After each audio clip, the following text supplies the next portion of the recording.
Have you ever thought why the Europeans who were coming to India and other parts of the colonial world coming as trading corporations? Have you ever wondered why their mother countries were establishing them as monopolies? Have you ever pondered why these monopolies were allowed to have military and naval power? Well, these and other questions I will be answering in this lecture today. Fellow time travelers, welcome back to the series World History Concepts. In case you are new over here, then let me tell you that I, Jawwad Kazi, in this series take up some seminal concepts of world history and discuss them so that you can develop a robust base for this subject. If you've not watched my earlier videos, then the link for the playlist is available in the description box below.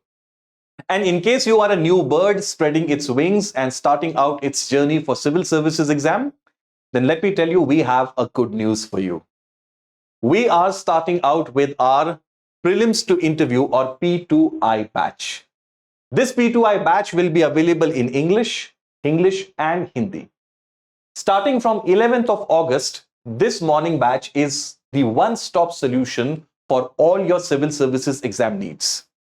Apart from classroom teaching and study material which will be provided to you, you will also get hand-holding through mentorship.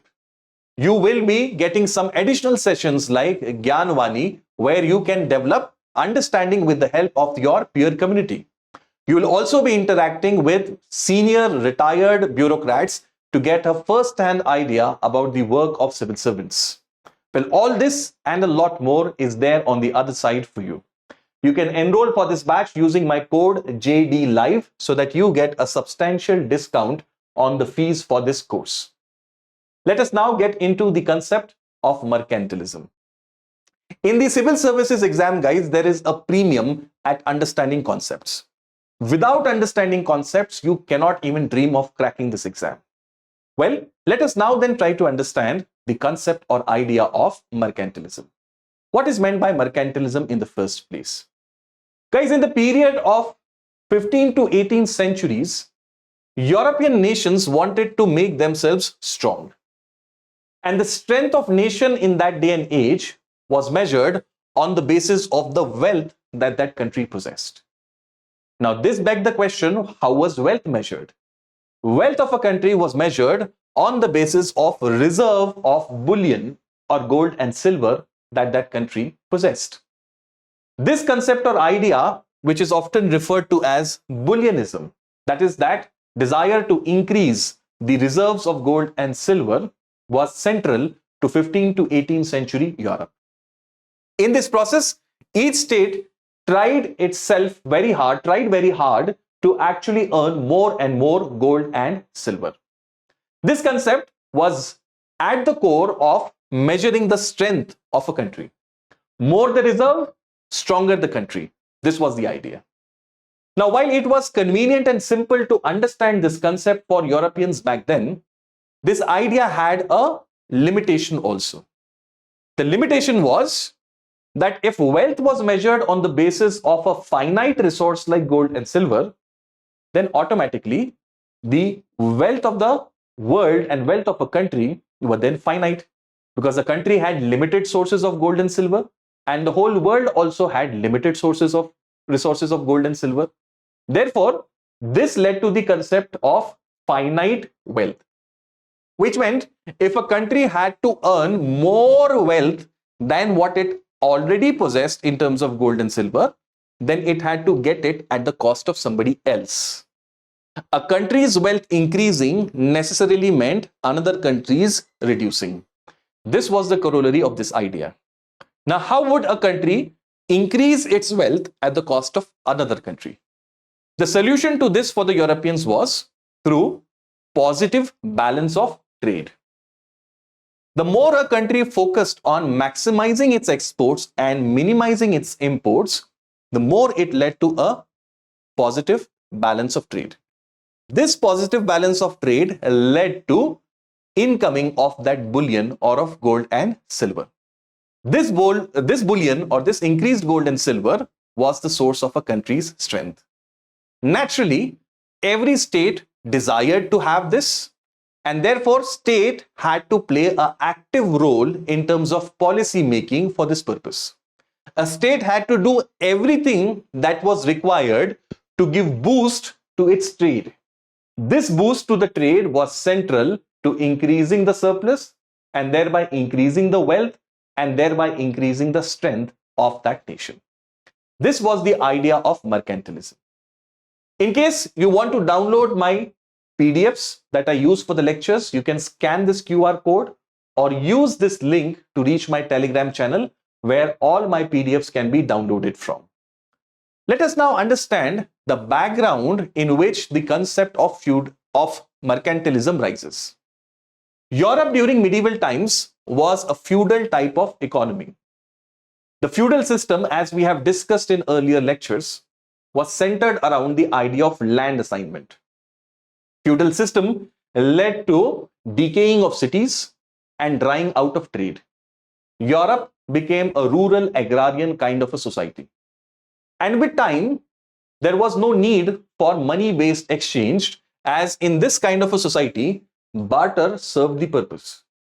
But this starts to change, and instead of barter-based exchange, we see exchange-based economy rising towards 14th and 15th centuries. This exchange-based economy led to increased importance of gold and silver. The more the gold and silver was infused into the economy, the more it created avenues for emergence of commercial capital. Traders or merchants use this gold and silver to employ people and practice trade, buying stuff from somewhere else where it is cheap and selling it elsewhere where it was dear, earning profit in the process. Europe enters into the commercial age after this. In politics around that time, a significant development takes place. From a weak feudal type of a polity, Europe changes towards an absolutist kind of a polity. The royal power was supreme. Everything was concentrated in the hands of the state. There was no check and balance. And in this situation, the state could take some strong action to increase its wealth.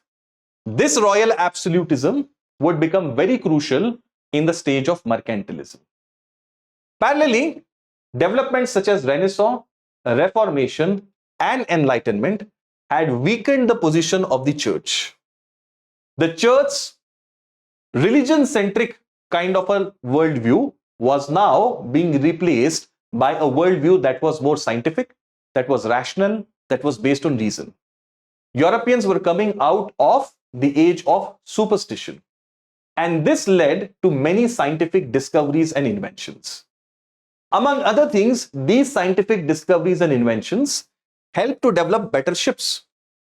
Europeans who were already becoming more bold and adventurous used this modern technology and the ships that were being produced to venture out into deep oceans and in the process discover several distant lands. The whole of America's, the New World, was discovered just before the age of mercantilism. And because of this, guys, we see that Europeans will go and establish colonies in these distant parts of the world. White settler people, Europeans, were taken to these colonies, and the colonies were developed to exploit the economy of those colonial areas in the interest of mother countries in Europe. A long distance trade starts to flourish in this process. In this context, the concept or idea of mercantilism is going to become dominant in Europe. Let us now understand, guys, what are the key features of this concept of mercantilism. Feature number one is that it is a zero-sum game. What do we mean by zero-sum game? Zero-sum game means a mercantilist kind of a situation will not have a win-win kind of an idea. Somebody's victory will be somebody else's loss. If a country is experiencing profit in trade, then it will be at the cost of somebody's loss. The wealth of the world being finite, somebody becoming wealthier would necessarily mean somebody else proportionately has got poorer. This was the idea of zero-sum game. This zero-sum game ignited a rivalry among European powers to become richer at the cost of other fellow Europeans. This will have dangerous consequences in the centuries to come. Balance of trade was considered to be the most important aspect of economic policy. This balance of trade necessarily had to be positive, otherwise a state was bleeding its wealth. And no state in that day and age wanted to do that. Everybody wanted more balance of trade so that they would have more bullion and therefore become richer and stronger. Economic absolutism is the consequence of all of this. Just as in political absolutism, all the political power was arrogated in the hands of the ruler, similarly, mercantilism led to economic absolutism. All the economic decision making also got concentrated in the hands of the state. The state would now regulate and decide upon all the aspects of economic functioning of the state. What all did the state do in this context? The state, to pursue this economic nationalism, actually started to regulate trade, promote exports and minimize imports. To promote exports, the state used to give boost to various sectors that could give more and more surplus. The state protected the local industry by raising tariffs. The state ensured that the rate of interest were low. There was no usury. Usury is a system where there is exorbitantly high rate of interest. Trading monopolies were established. Instead of people from the same country competing and cutting each other's costs, cutting each other's profits, one entity was given the opportunity as a monopoly so that that entity could earn the maximum profit and in the process help the state to become richer. In this manner, state took active steps to encourage exports and minimize imports. For this purpose, the trading entities were allowed to possess military and naval powers. Naturally, when they were trying to trade and earn the maximum profits, these monopolies would come into conflict with the corporations of other countries. They would also conflict with local powers wherever they were trading. And to protect their trading interest, they required military and naval powers. And therefore, these trading corporations were allowed to have that. This, in the long term, led to development of colonialism in Europe. Through colonialism, Europeans dominated over distant areas, and these areas were developed in such a manner that they would serve the economic needs of motherland. These colonies were only supposed to provide raw materials to the motherland and serve as markets for the finished goods of the mother countries. Apart from this, they were not supposed to indulge in any manufacturing type of activity or luxury items also. This was the idea of colonialism that Europe developed. Shipping industry was given a big boost because of mercantilism. To carry out this trade, a robust shipping industry was required. And therefore, the state took active measures to promote its shipping. Britain, for example, passed the Navigation Acts. These Navigation Acts prioritize British shipping over other countries in colonial areas. Similarly, control on significant waterways had to be established. To control trade, the water highways, the water lanes, the sea lanes had to be under the control of the motherland. For this purpose, first the Portuguese, then later Dutch, and eventually the British established trading outposts in the Indian Ocean, in the Atlantic Ocean regions. These helped them to control the waterways of the world. These guys are the characteristics of mercantilism. Now, what did mercantilism result into? In the long run, mercantilism made states' role dominant in policy making. States' interference in economic realm became paramount. Now, the state was the decider about every single economic activity within the state. Now, it was not possible for people to pursue economic activities as per their whims and fancies. It was the state that would decide for them. Colonial exploitation.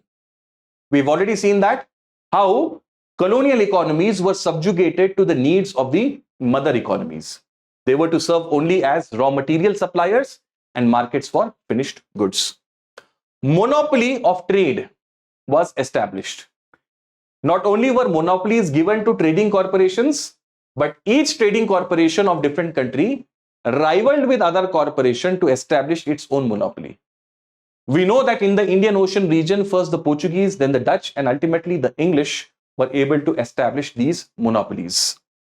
Economic competition started to heat up, intensify amongst European players themselves. Each one of them was concerned about increasing their respective profits and increasing their wealth. This brought them into direct conflict with one another. These conflicts often led to military conflicts amongst them.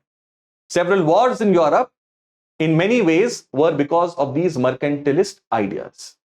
The revolution in America is also often attributed to the mercantile exploitation of the British.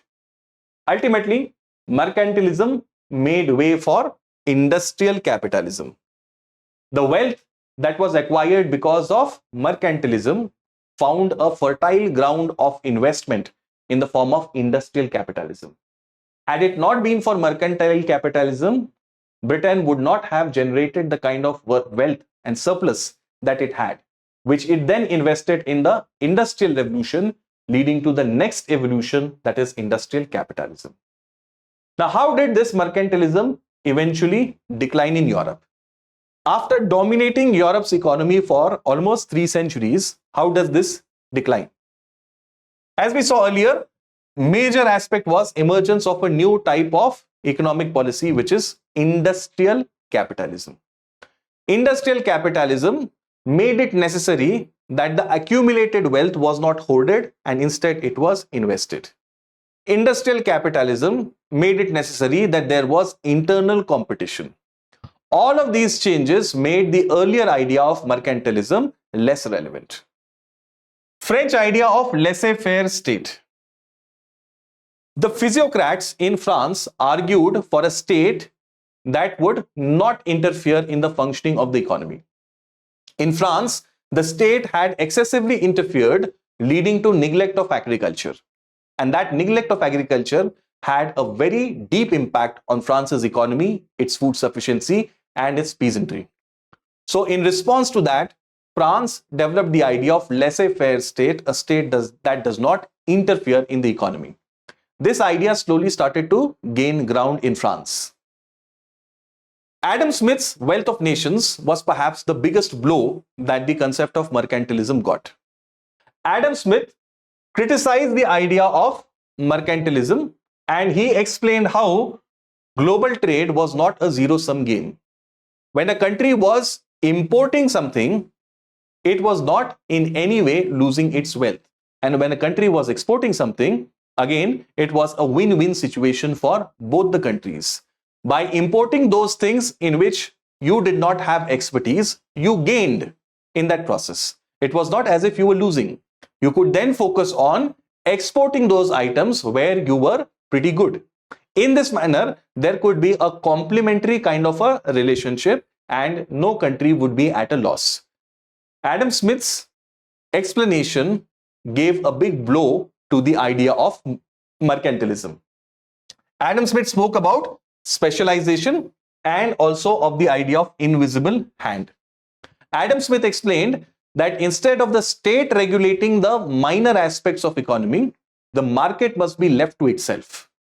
When left to itself, the market is guided by what he calls as an invisible hand, something that can't be seen. But the competition within the market ultimately results in larger public good. It leads to better quality goods and services. It leads to more optimum costs and it leads to better utilization of the society's resources.